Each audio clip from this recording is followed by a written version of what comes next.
Good evening, everybody. Welcome to this week's edition of Podcast Name Deferred. I am your host, Seven. With me is my partner in crime, my hetero life mate, Santa Clarita's sexiest man in 1985. None other than Craig Newton, everybody. Hetero's life mate? Holy shit. Hetero life mate. You need to go back and watch the Jay and any of the movies, the Kevin Smith movies with Jay and Silent Bob. Hetero life mate. Okay. Man. Season's starting to heat up, dude. We're post Memorial Day. It's time to start freaking out. Time to start looking ahead to the trade deadline. We've already got rumors swirling around. Detroit getting bit by the injury bug. Man, we got a lot to talk about tonight. Yeah, we do. But let's go ahead and lead with the big story. Shohei Ohtani. The Dodgers have said that they are ramping him back up and that there is a chance north of zero, exact quote, that Shohei Ohtani will pitch before the All-Star break. They need him. They do need him. And because like at first when I saw it, then I guess according to what the article that I read, they said that the plan was for him to pitch 1 to 3 innings in a start, like almost like the bullpen day starter type scenario.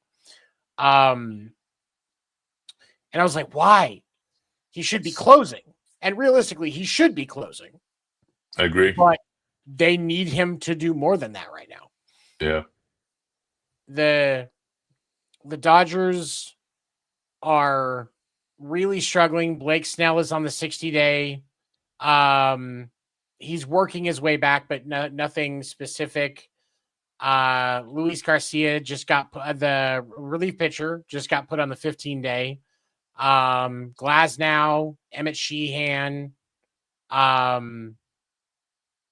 Sheehan is coming back up, he's doing rehab starts right now. But Gonsolin, they're just Sasaki. They're just they have a lot of pitching injuries, and man, they got to risk their $700 million man for more than they should, because I don't know. Maybe all that kale is actually not as healthy as they say it is. That's my theory. Well, that team is definitely mortal, no question about it. There were a lot of expectations, but right now they're going through it. Yeah. That loss to the Padres where they had Kike pitching in the 6th the other night. They were down. I think it was like 9-0 in the 6th inning. Was brutal. And they did beat the Padres I think was it today, last night? What was it? 5-2 today. But that Padres loss yesterday is 11-1. They are 5-5 in their last 10. Their run differential has taken a sharp drop. They were leading the league at one point. Now they're at 60 plus 68. They're not even like they're the other two division leaders in the National League, the Cubs and the Mets, both have north of a 90. So like they're giving up more.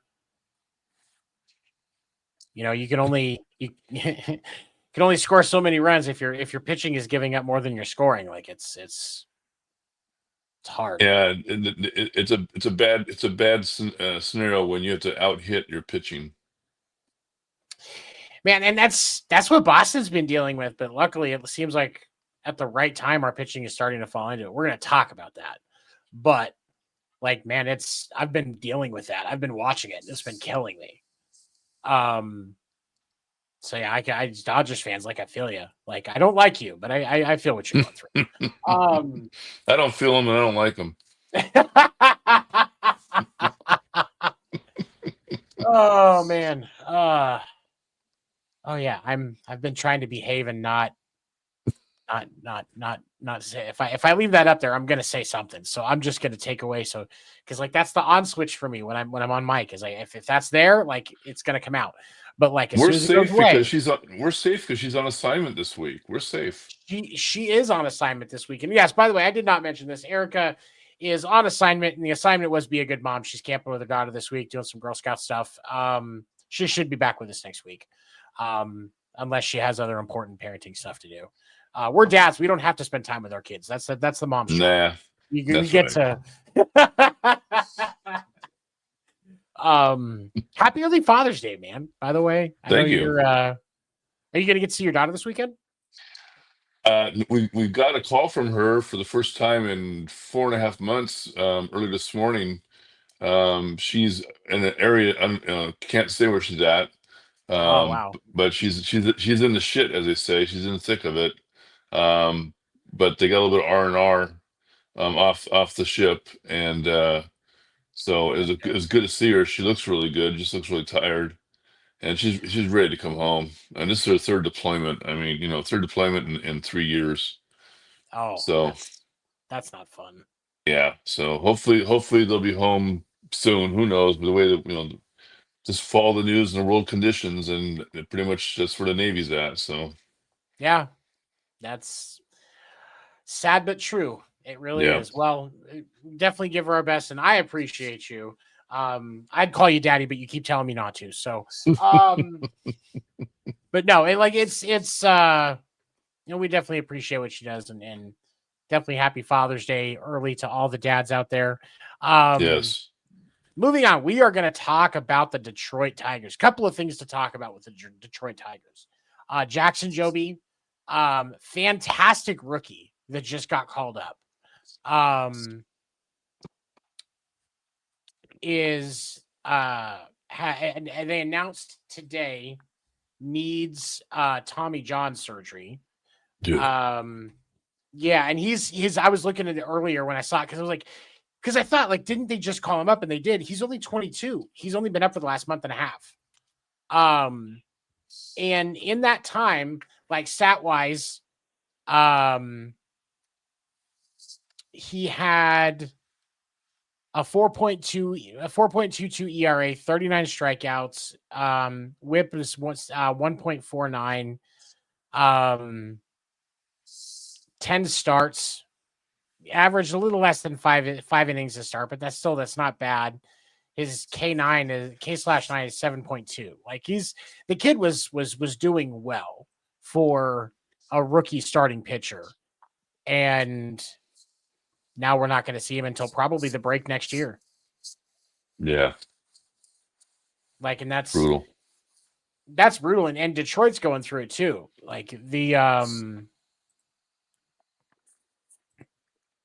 yeah, because Jackson Jobe just went down. For some reason, they just put him on the 15-day IL. I think it's going to take longer to recover from that. Alex Cobb, one of their starters, he's going through rehab right now. Alex Lang, he's not even rehabbing yet. He's still just throwing live BPs. Matt Vierling, he's down. He's coming back. Jose Urquidy, still not even doing rehab starts, just through a 20-pitch bullpen session on Thursday. Like they're supposed to they've been the best team in baseball up to this point, and they're getting hit with it too now. Yeah.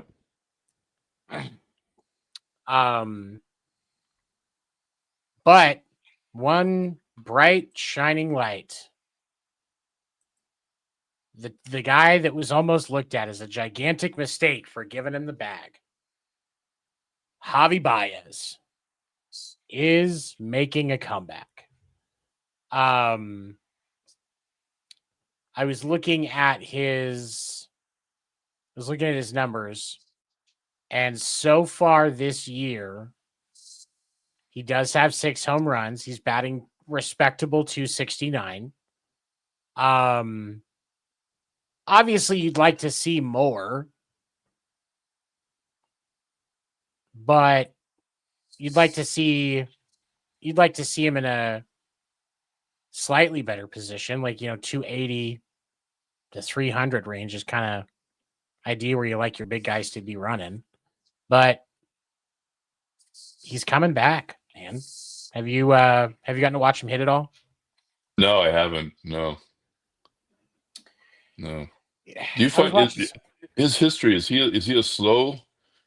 Is he pick up more? After the All-Star break, or he's? I don't recall him being this slow in getting out out of the starting blocks. Yeah, normally when he's gonna have a good season, he has he's often running from jump. But I mean, Yeah. but he's a career. Where did it go? I was just looking at it. He's a career 252 hitter, but he's definitely got the numbers as far as being able to just get on base. Like he usually gets some walks in there and stuff like that, but his batting average had kind of started to just kind of tick down. Like he only hit 184 last year. In 2023 it was 222. In 2022 it was 238.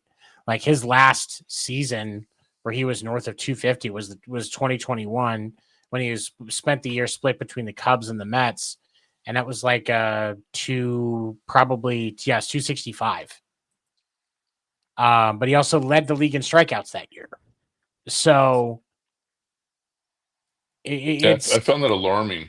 Because usually you'll see a player that will kind of dive into his stats, when they get traded, say to a different league. But yeah, he was in the same league and he still was diving, and that was quite alarming. I mean, I'm happy for him that he's starting to see a move back in the right direction, because it's never good to see a guy struggle, because No. I mean, we've been there. It sucks. Yeah. But hopefully they can, with Detroit struggling offensively, or with Detroit struggling with keeping pitchers healthy, we'll start to see some movement in the the offensive side for them. Spencer Torkelson is having an absolutely off the wall season. And I'm he's already hit 16 home runs, 47 RBIs. I think he's second on the team in batting average of 280, I think it is.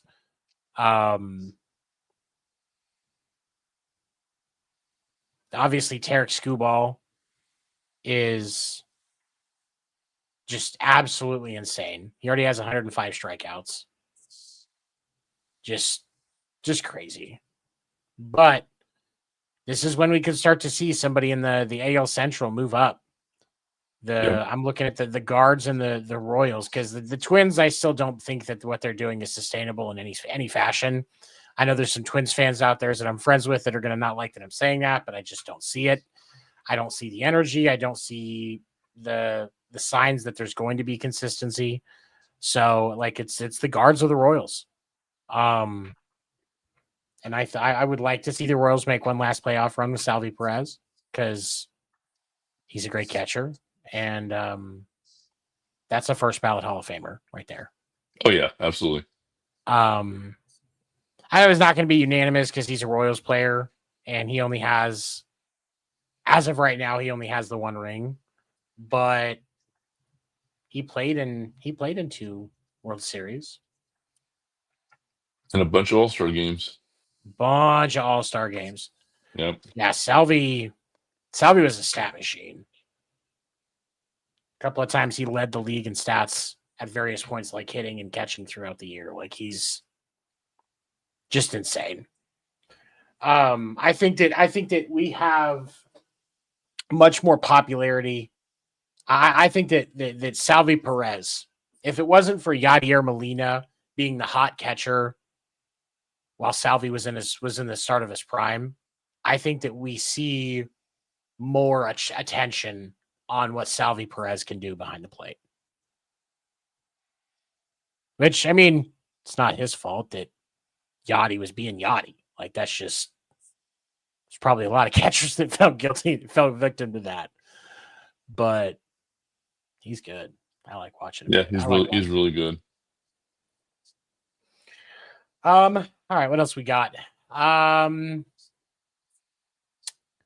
Man, let's talk about our teams. What do you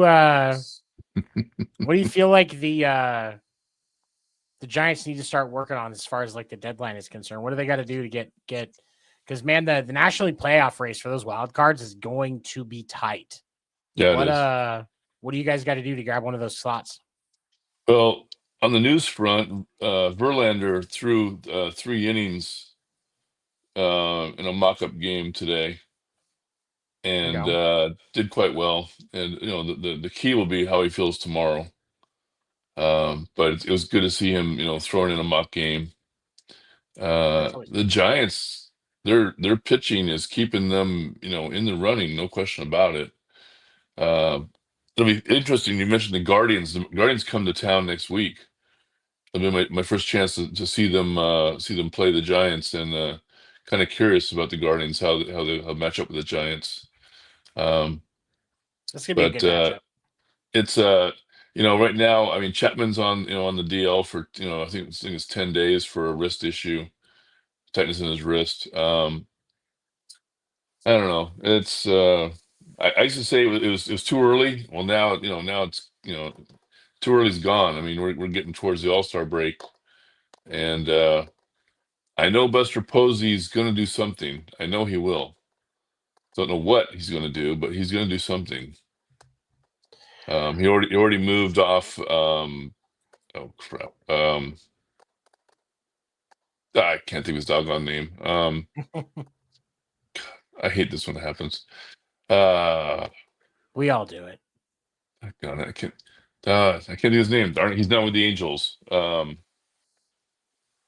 first baseman that they moved off. Oh, I know who you're talking about. Okay. Hold on. What the hell's his name? Wade? Was it Wade or was it Kevin Newman? Yeah, Lamont Wade. Lamont Yeah. Okay. Yeah, thank you. His senior moments really suck. So, but I mean, their pitching is keeping them in contention, keeping them right around. I mean, right now they're sitting in second place, and I'm disappointed the way they're playing the stupid Colorado Rockies. I mean, a team that's won 12 games, and as I check right now, they're losing again 5-3. They had to come back in the 9th inning last night to win, and now they're losing again 5-3 tonight. It's ridiculous.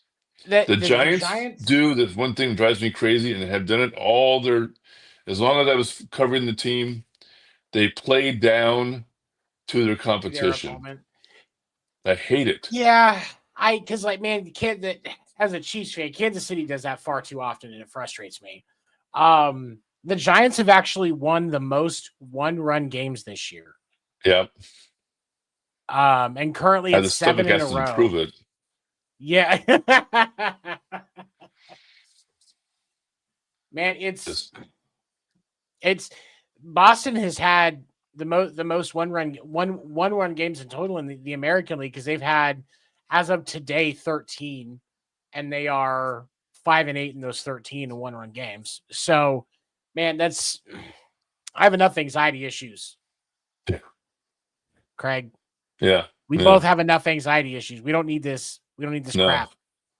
No, the Giants should have gone in there and go into Colorado, get in their damn refrigerator, raid the refrigerator, drink all their beer, take out all their women, and score 14 runs a game. I mean, this is just driving me crazy.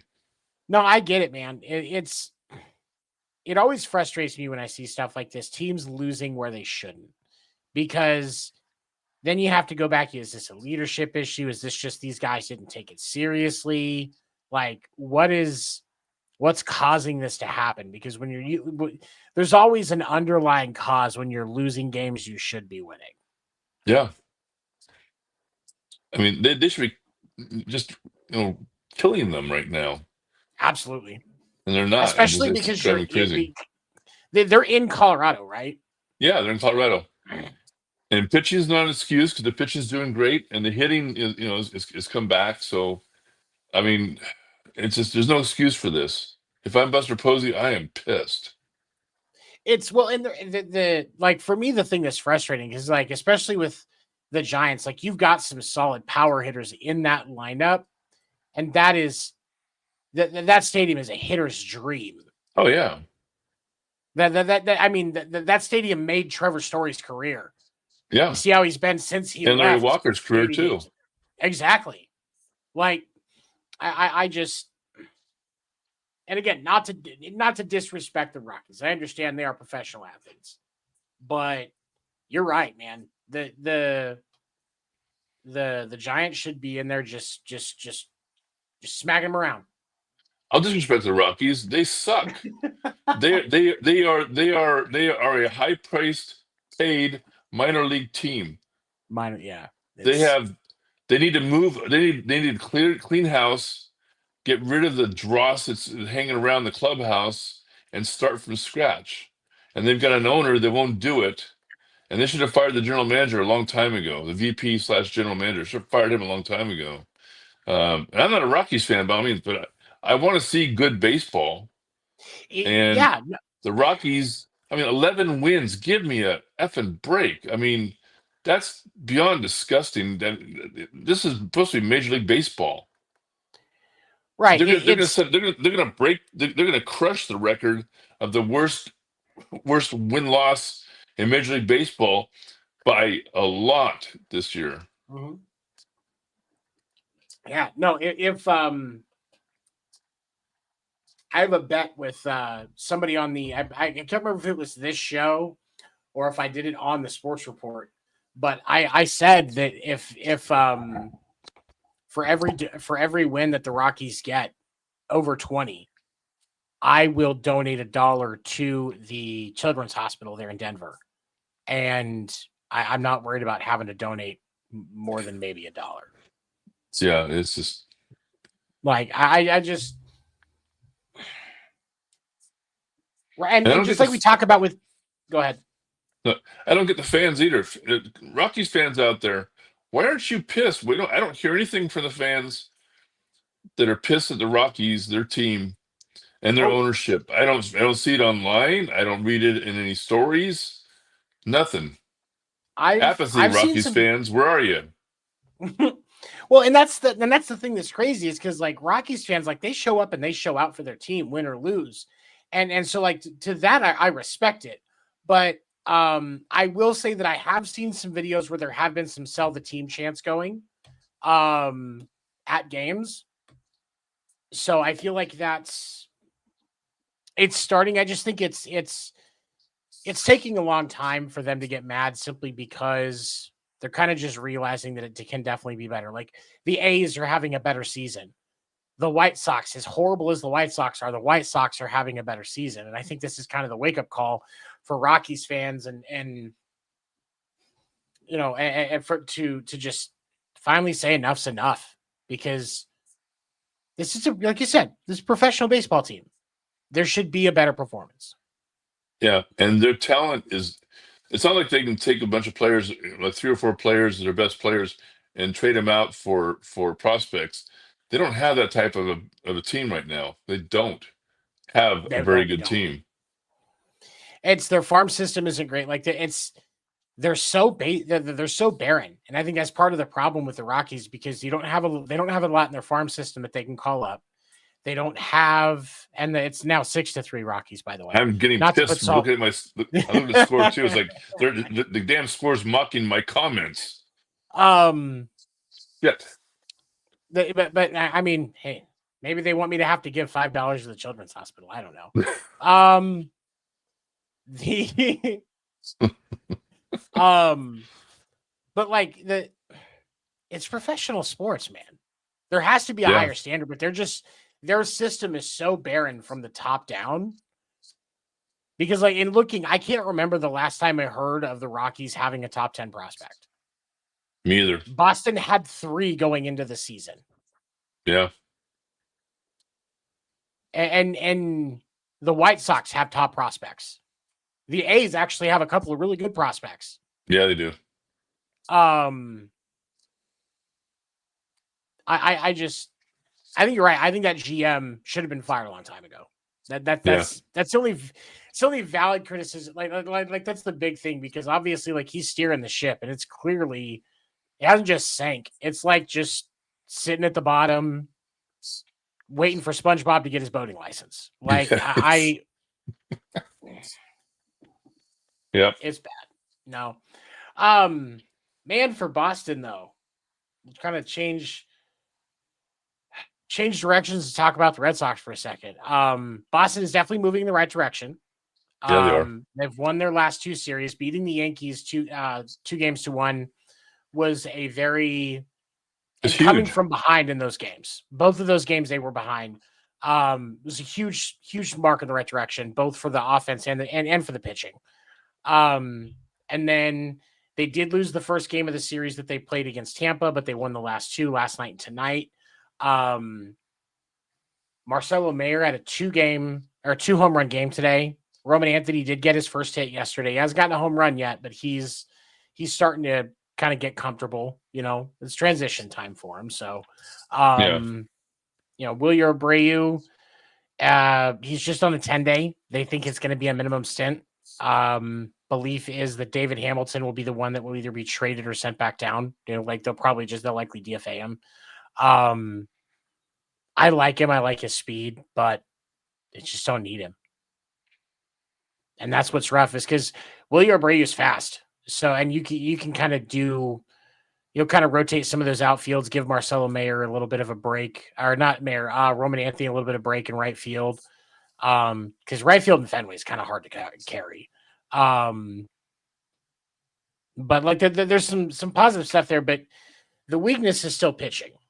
They need to find a starter, and they need to beef up their bullpen a little bit. And there's a player that Boston knows a lot about because he was on their staff last year. And he's currently sitting with the White Sox where we get most of our pitching from. Like that's our pitching. I think I'm firmly convinced that the White Sox are the Red Sox's pitching farm system now. It's where we got Chris Sale. It's where we got Crochet. It's where we got Liam Hendricks. No, did we get Liam Hendricks from them? It was Crochet and Giolito. Garrett Crochet and Giolito both came from the White Sox. That's just our pitching farm system. But Cam Boozer, who had a fantastic rookie season last year. Cam Boozer in 2024 with the Red Sox, he had out of 43 games, a total of 42 innings. He had an ERA of 3.38. He had 43 strikeouts. He did have a save in there because they did have him close once. There was he only gave up 5 home runs across the 50, across the 40 innings, 43 innings, whatever it was. 43 innings. He had a good season last year, and this year in 2025, his ERA is a little higher at 4.76, but he's also playing for the White Sox. So a lot of people regress when they walk into that clubhouse. He does have a save. He's only pitched 22 innings so far this year, so still a lot of miles left on him. His K9 slash is 10.72. So like there's definitely some potential there to bring him back. He knows the system, he knows the environment. He's got a lot more support around him than what Boston's starters and other bullpen had last year. So I think that Boston needs to look at a starter because Tanner Houck, I don't know what he's doing, but he's not pitching. Yeah. I'm pretty sure that Stefan, if he were here today, could step onto the mound and pitch better than Tanner Houck. May rest in With peace. or without pants. With or without pants. Like that. That's yes, absolutely. God, I miss that guy. Yeah, me too. But yeah, I think that you grab a starter.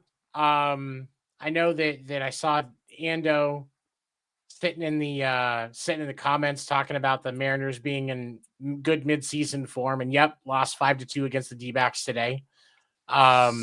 D-backs back to 500, so good for them. They could make the division a little tough for you guys at the end of the year, but I think that this is not going to be their year, so I wouldn't worry too much about it. I'm not worried about them. But I think this might be the time to try and figure out a trade for either Luis Castillo or Luis Castillo. I don't want George Kirby. So yeah, I would say Castillo. They were close in the offseason. I mean, it's not like they need Tristan Casas to be back before the end of the season anyway. Just trade him. You can trade him while he's injured. They already know what's going on. They know his injury and stuff like that. Just transferring the care from, and they'd probably just, say stay in Boston and keep getting care and come to Seattle once you're ready. Just trade Casas because Boston does not need Tristan Casas. You get the contract, work out the money, send a couple of picks. You're not sending Anthony or Mayer because they're already up. They're staying.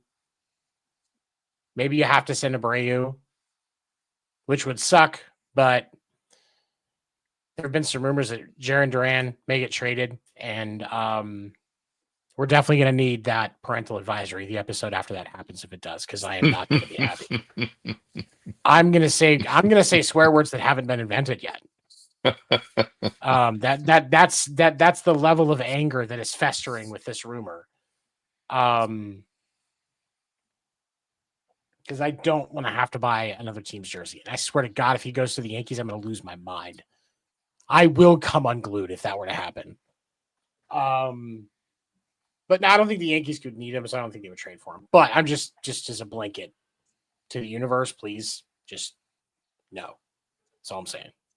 Remember, think as a general manager. Yeah, the Yankees may not need him, but who could they stop from picking him up? Yeah, but at what cost asset wise? Like, I get what you're saying. It's a valid question, but at what cost asset wise for a guy that is a starter that you're going to end up putting on the bench? I mean, you could sit Ben Rice back down because Ben Rice has been playing in the outfield. You could sit him back down, but he's been actually one of the more consistent hitters the Yankees have had. So you want his bat. Is this when do you just leave Ben Rice out there, put Jarren Duran out in center field and tell Aaron Judge it's time to just be the DH? Like, is that what you do to get it done? Because you're asking good questions, but I'll tell you what. Going back to the Red Sox taking 2 or 3 from the Yankees, that had to be a wake up call for the Yankees. I hope it wasn't. I hope they just kind of pretend it didn't happen because we're getting ready to face him again this weekend, and I really just want to beat him again. Like, Boston's off tomorrow, and they got a weekend series against the Yankees in Fenway this time.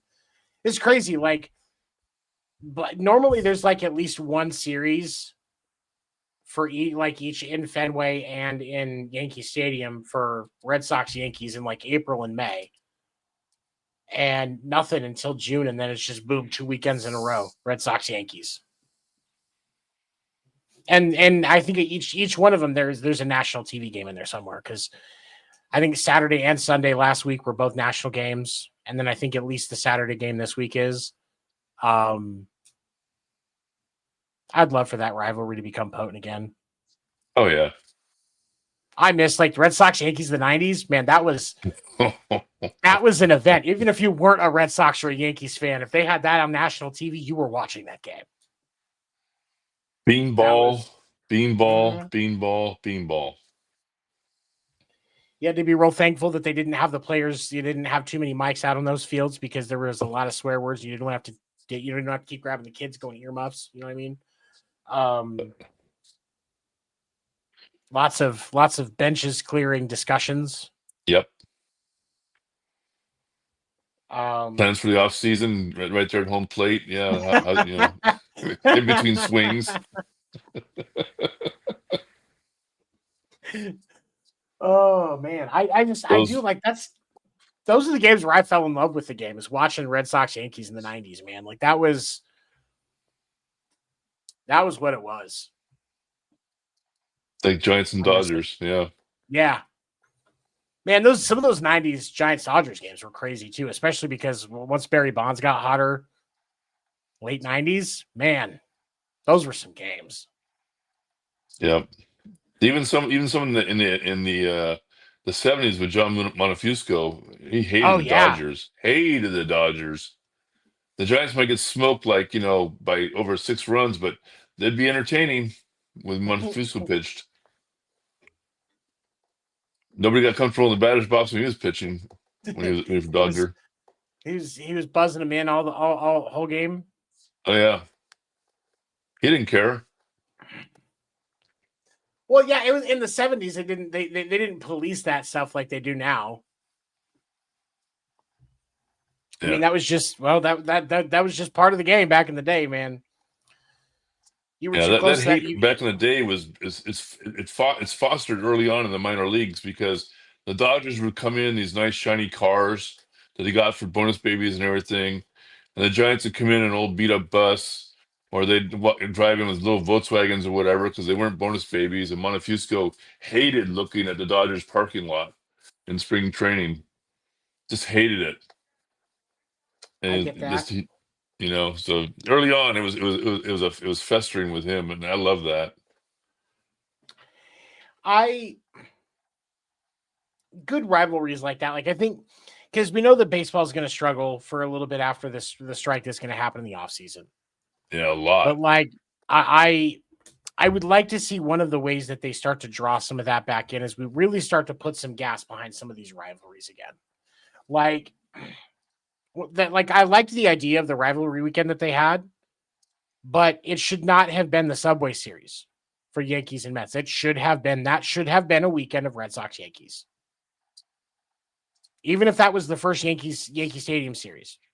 Yeah. Like the location of that series was far less of an issue to me than just the fact that it was Yankees.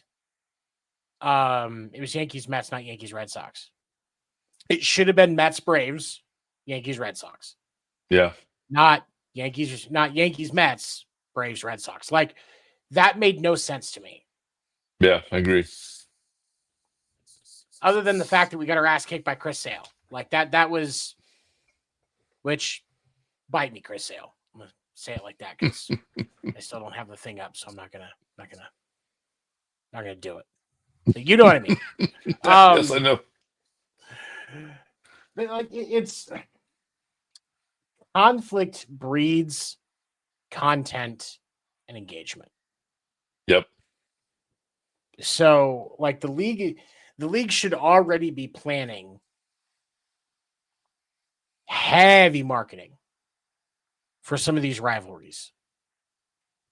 And talking to the teams like, hey, we need you guys on it for these. Like we need some of the best baseball, because this needs to be stuff that we can run on national TV.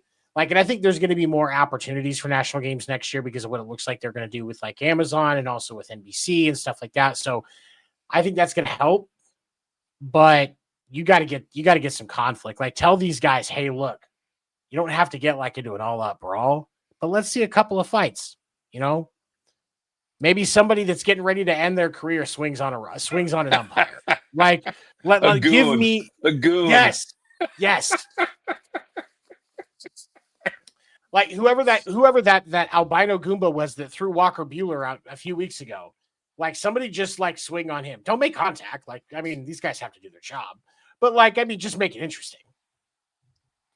Or bring up some guy from the minor leagues that's a journeyman minor leaguer. He's like 43 years old.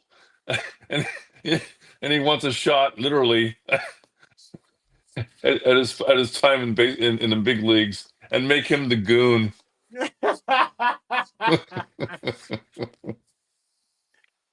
Oh man.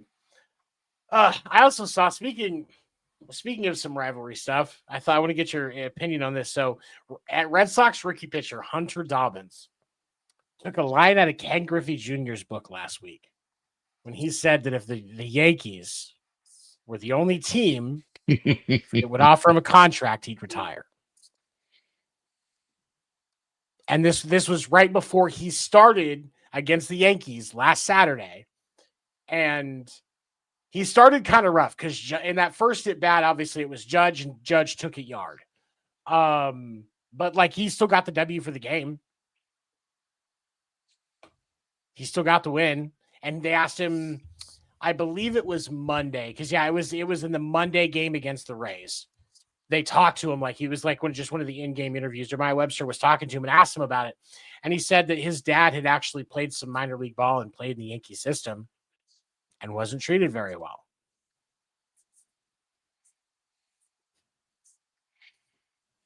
So there's a little bit of similarities there.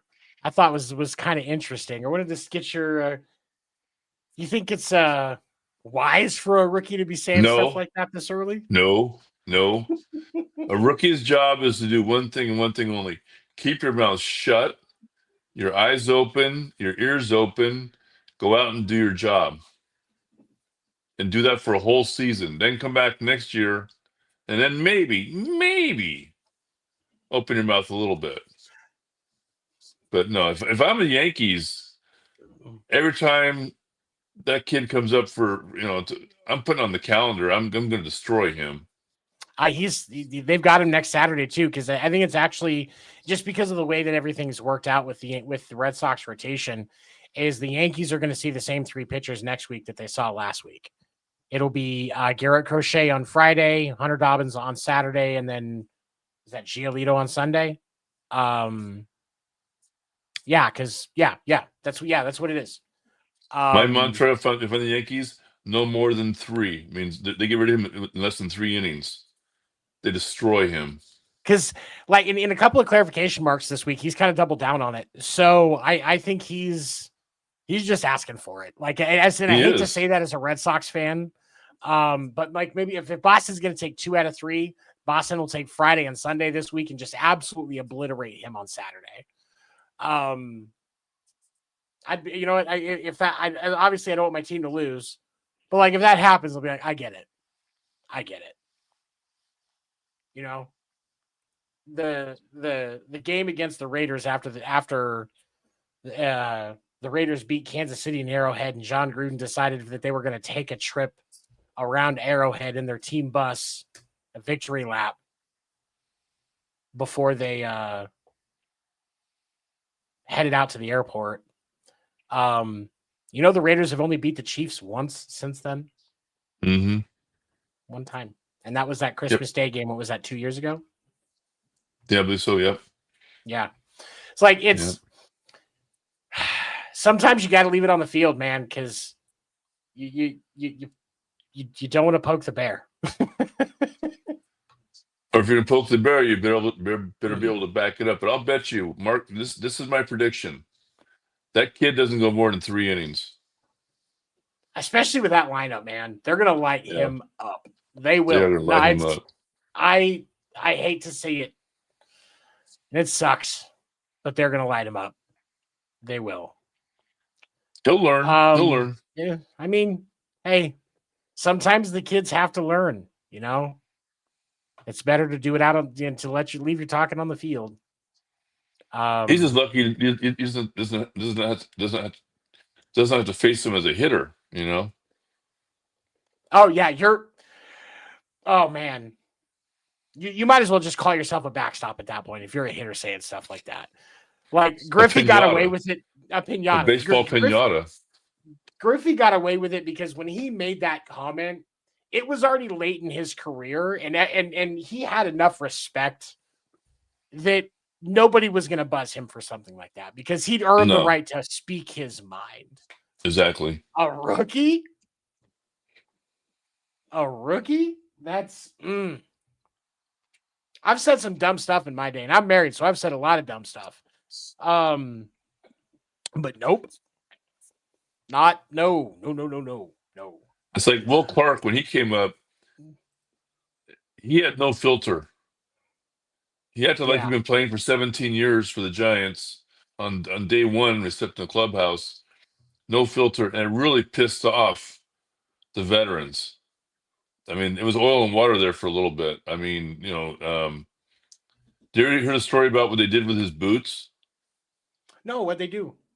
Okay, the Olympic team, all got a pair of really nice red, white, and blue boots provided to them by one of the sponsors. And Clark had his beautiful red, white, and blue boots, and he wore them into the clubhouse, and he took them off. And I believe it was Mike Krukow and I forget who else. They took his boots, nailed them to a 2x4, and left him in his locker. What? And with a subtle message to shut the fuck up and just Wow. play baseball. Yeah, it was. He got the message. He got the message. And that's kind of the thing. Like, but that's the thing in any sport. Like, if you're a rookie, your job is to shut up and play. Like, Yeah. you haven't earned the right to talk trash. Nope. You can't, you can't be a rookie sitting there heckling Gretz. Like, it's not going to happen. You're going to get body checked into the glass. Like, and nope. I wouldn't do it. But I'm also somebody that hits, so I have my life to watch out for. They don't have a DH for the catcher. I don't. They just put you in the 9-hole and pray that you actually do something. Taking a look around the league before we wrap up tonight. The Mets are 8-2 in their last 10.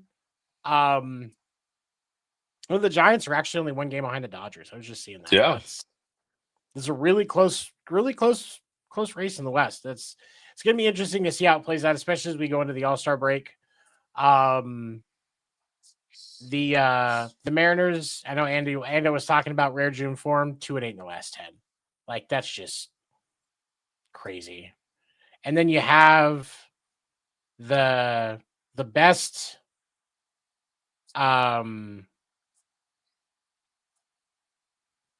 the best actual last 10 in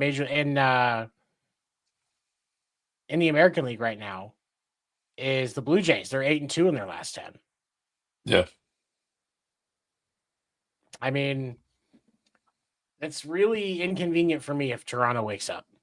Yes, it is. I need them to, because like with how their roster was looking this year, they should be down in like that Baltimore Orioles territory. Like now granted, I expected to have to be competing with Baltimore for one of those wild card slots, so we kind of just traded one for the other. But I can't afford that crap right now, so they're gonna need to just stop it. Canadians, you're supposed to just say you're sorry and step aside. That's the polite thing to do. Because it's really disrespectful when the Americans are trying to play their game and you're just being disrespectful. Like, I'm cheering for Edmonton right now in the NHL hockey finals. The least you guys can do is step aside in baseball. I think that's fair. But yeah, it's the next couple of weeks, we're really going to start to get a picture of what our teams look like. Who's actually going to be, I think within the next couple of weeks, we're going to start to really see who's going to be buyers and sellers at the deadline. I would not be surprised if we start to see some early trades. Yeah. People trying to get some stuff in before the deadline, like Boston trading for Cam Boozer. That could happen sooner rather than later. Yeah. And the but the big stuff like the the big stuff like if Boston was going to trade for the for Castillo, that is a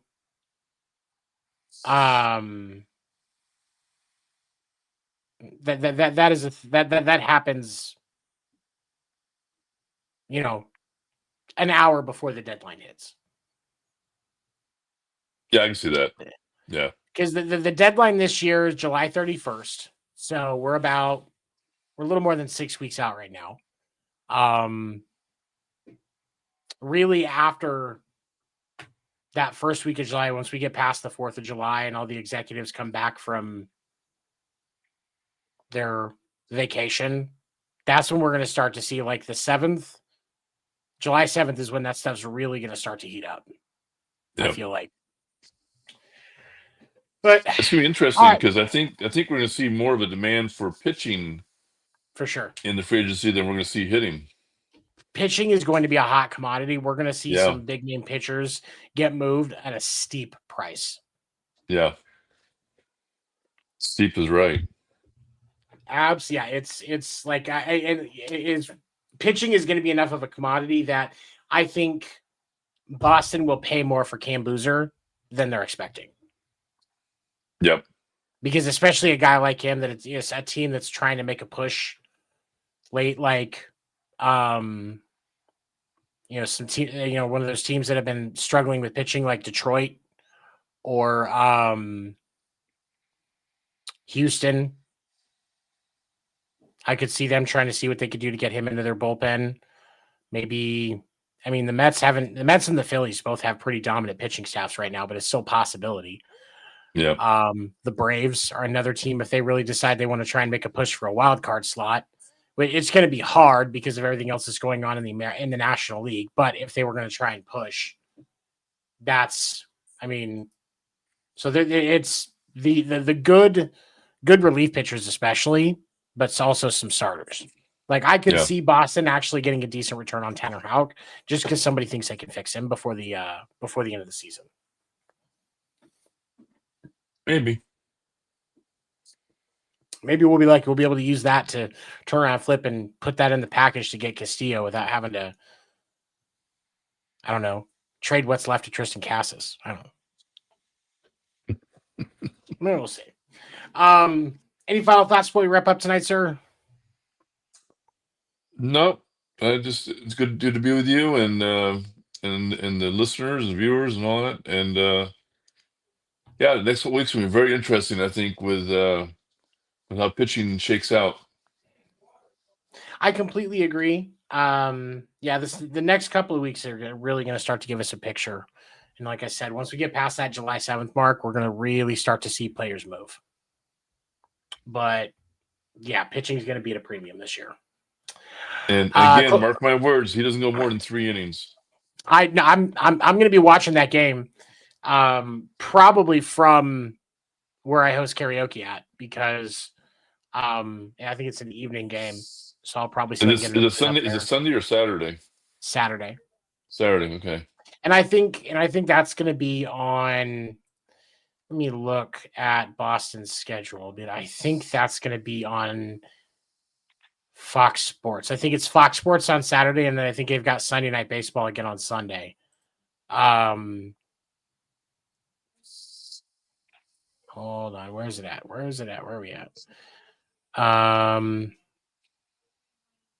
Okay, so it's actually all 3 games are national TV games because it's MLB Network on Friday and Sunday, and then Red Sox Yankees on Fox Sports and that's going to be Dobbins versus Rodon. Yeah, he's going to get lit up. Yeah, he's going to get lit up because Rodon's on another level right now. So that's, I mean, he's got a 2.87 ERA across the season. He's already thrown 103 strikeouts. He's like, He's a there's beast. just,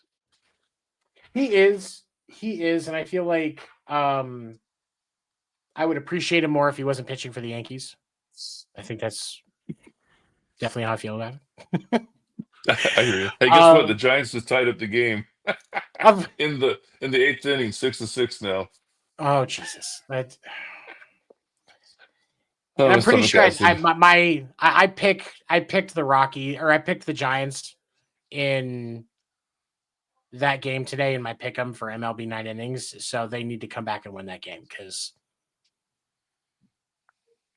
I'm getting sick of I've been playing that game since like 2017. I have not gotten 15 in a row on pick 'em one time. Me either. Like that's a free GI. And I just nothing. Those of you that don't know what we're talking about, MLB 9 innings, Android and Apple stores. We're not sponsored by them, but that's actually how we met. And very fun baseball game to play. And we've actually done a lot of updates in the last year. The game's a lot more fun. It is. I feel like than it was a year ago. So definitely check it out. That's just a personal recommendation. We are not sponsored by them in any fashion. Closing this out. We thank you for watching tonight. Those of you that are going to catch us on Spotify after the fact, we appreciate you as well. Make sure to check out our Facebook page, Podcast Name Deferred. We are a part of the Wire to Wire Sports Network, Wire to Wire Sports. We appreciate you and your support that you have provided us and the ability to bring baseball news to the masses. For my good friend Craig Newton, I am Seven. We will see you next week right here on Podcast Name Deferred. Have a good night, everybody. Night, everybody.